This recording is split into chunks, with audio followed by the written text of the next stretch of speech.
একটি ইসলামভিত্তিক ছোট গল্প। মানুষের জন্য নয়, মহান আল্লাহর জন্য। এক যুবক ছিল, নাম তার হামজা। সে খুব ধার্মিক ছিল, নিয়মিত নামাজ পড়ত, রোজা রাখত, দান করত। কিন্তু তার এক বন্ধু একদিন তাকে বলল, তুই এত ইবাদত করিস, কিন্তু কেউ তো দেখছে না। এমন কিছু কর যা সবাই দেখে এবং সবাই বলবে তুই খুব ধর্মভীরু ও প্রকৃত আল্লাহর বান্দা। এরপর হামজা আর একান্তে নামাজ পড়া বন্ধ করে দিল। এখন সে লোকজনের সামনে নামাজ পড়ে, অনেক জোরে জোরে কুরআন তেলাওয়াত করে, আর লোক দেখিয়ে দান করে। কয়েকদিন পর এক বৃদ্ধ তাকে জিজ্ঞাসা করলেন, তুমি এই ইবাদত কার জন্য করো? আল্লাহর জন্য না মানুষের প্রশংসার জন্য?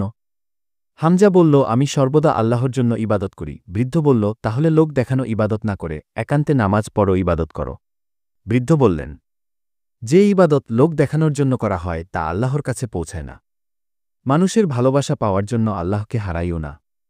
সেই দিন থেকেই হামজা আবার নিভৃতে ও একান্তে ইবাদত শুরু করল, কেবল আল্লাহকে খুশি করার জন্য, শুধুই আল্লাহর জন্য। নৈতিকতা: যদি আমরা মানুষকে খুশি করতে গিয়ে আল্লাহকে ভুলে যাই, সেই খুশি কবর পর্যন্ত আমাদের সঙ্গে যাবে না।